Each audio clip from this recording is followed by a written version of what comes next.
तर मित्रांनो, लग्नानंतर होईलच प्रेम या मालिकेच्या 18 फेब्रुवारीच्या एपिसोडमध्ये छान ट्विस्ट बघायला मिळतोय.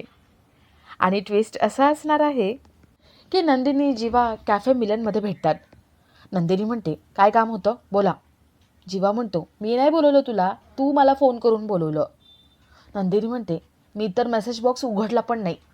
मेसेज फोन हे तर खूप लांबची गोष्ट आहे, मोबाईलला मी हातसुद्धा लावला नाही. जीवा म्हणतो, नाही मी पण नाही हात लावला.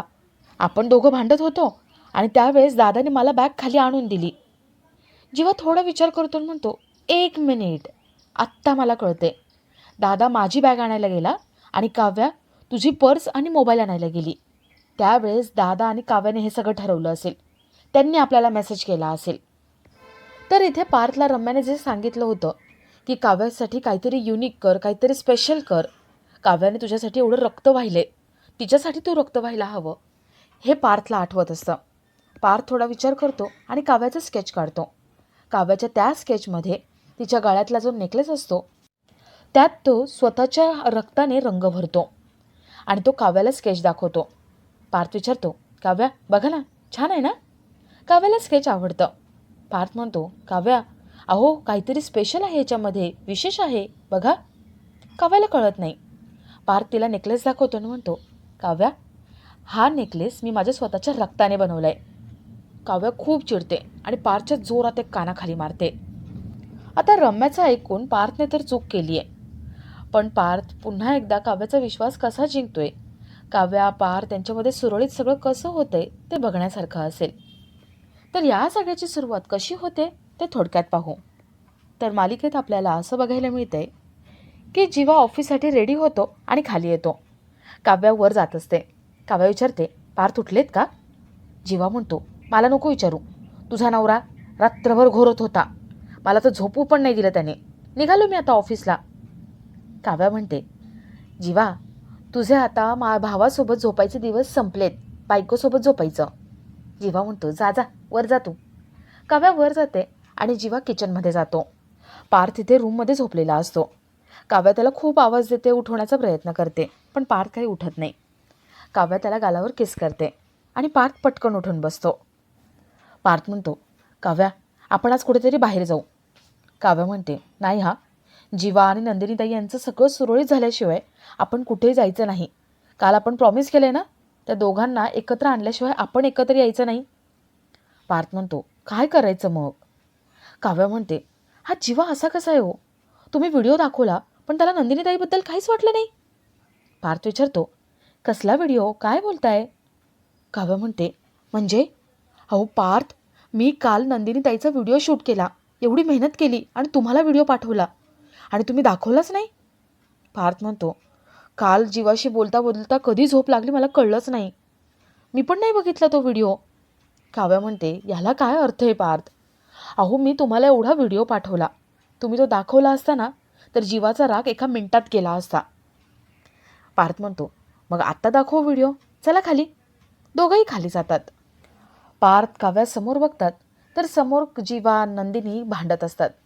किचनमध्ये त्यांची मोठमोठ्याने भांडणं चालू असतात. काव्या म्हणते, पार्थ आता काय करायचं. पार्थ म्हणतो, काहीतरी करायलाच हवं, या दोघांना एकत्र आणायलाच हवं. जीवा आपली ऑफिसची बॅग आणि मोबाईल आणण्यासाठी वर जात असतो आणि नंदिनी काव्याला म्हणते, काव्या माझा मोबाईल आणि पर्स घेऊन ये, मला आनंद निवासला जायला उशीर होतोय, जाते माझी मी एकटी. काव्याला इथेच आयडिया सुचते.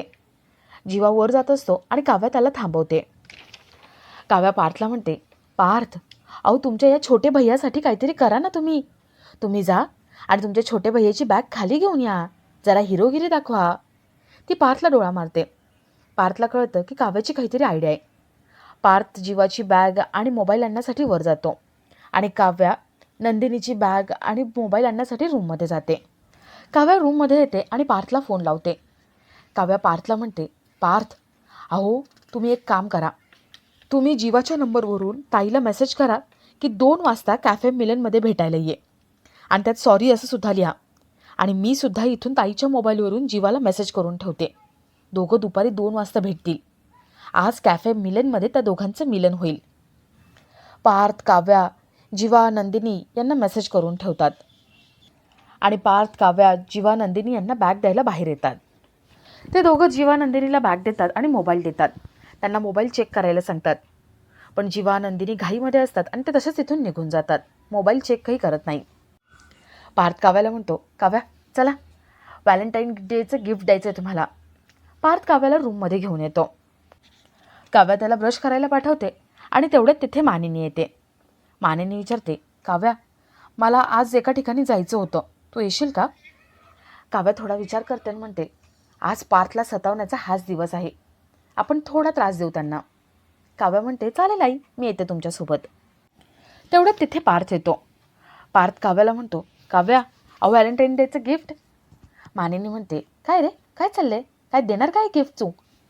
काव्या म्हणते, काही नाही आई, मला तुमच्यासोबत यायचं आहे ना, हे त्यांना सांगायचं आहे. काव्या मानिनीसोबत जाणार आहे हे ऐकून पार्थ हिरमुसतो. तो काव्याला थांबवण्याचा खूप प्रयत्न करतो, पण काव्याला मानिनीसोबत जायचंच असतं. पार्थ म्हणतो, जा, मी थांबतो इथे. काव्या मानिनीसोबत बाहेर निघून जाते आणि पार्थ इथे सगळं प्लॅनिंग करत असतो. व्हॅलेंटाईन डेसाठी काव्यासाठी काय स्पेशल करायचं, तिला कुठे घेऊन जायचं, काय काय गिफ्ट द्यायचे, हे सगळं प्लॅनिंग तो करत असतो. तर इथे नंदिनी, जीवा आपापल्या कामासाठी बाहेर असतात. ते फोन चेक करतात आणि त्यांना कळतं की आपल्या पार्टनरने आपल्याला 2 वाजता कॅफे मिलनला बोलवले. त्या दोघांना वाटते की नको जायला, पण त्यांना आठवतं की आज व्हॅलेंटाईन डे आहे आणि आजच्या दिवशी नाही म्हणायचं नाही, जाऊन बघायचं की काय आहे नेमकं, त्या दोघांचं काय म्हणणं आहे. जीवा, नंदिनी कॅफेमध्ये जायला निघतात. तर इथे पार्थ व्हॅलेंटाईन डेसाठी सगळं प्लॅनिंग करत असतो आणि तेवढ्यात तिथे रम्या येते. रम्या विचारते, पार्थ काय करतोयस, व्हॅलेंटाईन डेचं प्लॅनिंग करतोयस का, कुणासाठी? पार्थ म्हणतो, कोणासाठी करणार आहे, काव्यासाठी. आणि काय गं, तू काय विचारतेस, हे प्लॅनिंगमध्ये कसे बिघाड आणता येईल याचा विचार करतेस का? रम्या म्हणते, नाही रे पार्थ, अरे मी तसं नाही काही करणार रे.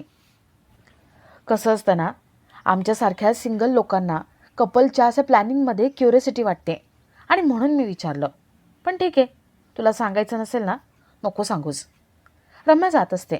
पार्थ म्हणतो, काय नाही, डिनर डेटचं प्लॅन केलेले. रम्या म्हणते, डिनर डेट? पार्थ, मला माहिती होतं तुम्ही ना सगळे करता तसंच करायला लागलेत.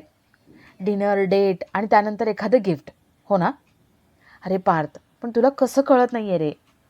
अरे इतकी मोठी लढाई लढून तुम्ही दोघं एकमेकांसोबत आला आहेत, फायनली तुम्ही दोघं एकत्र आला आहेत. आज प्रेमाचा दिवस आहे आणि आजचा दिवस हा एकदम इंटरेस्टिंगली सेलिब्रेट झाला पाहिजे. तसं काहीतरी कर ना तू. पार्थ विचारतो, म्हणजे नेमकं काय करायचं आहे? रम्या म्हणते, अरे हे डिनर डेट गिफ्ट हे अरेच खूप साधं आहे, सगळे हेच प्लॅन करतात आणि तू पण तेच करणार आहे. काहीतरी थोडं वेगळं मोठं प्लॅन कर ना. आता बघ, काव्याने तुझ्यासाठी डोक्यात हॉकी स्टिक खाल्ली आणि स्वतःचं रक्त वाहिलं, कोणासाठी, तुझ्यासाठी. आणि तू काय करणार आहे, थोडेसे पैसे खर्च करणार. अरे पार्थ, आज काहीतरी वेगळं हटके प्लॅनिंग कर. असं काहीतरी कर ना की ज्यामुळे ती अवाक झाली पाहिजे. आता विचार कर, तसा तू स्मार्ट आहेसच, तुला एक वेगवेगळ्या आयडिया सुचतीलच. All the best. रम्या असं बोलून तिथून निघून जाते. पार्थला रम्याच्या बोलण्यामध्ये पॉईंट वाटतो आणि तो काव्याला काय गिफ्ट द्यायचं, काय युनिक गिफ्ट द्यायचं या विचारात असतो. आणि आपला आजचा हा भाग इथेच संपतो.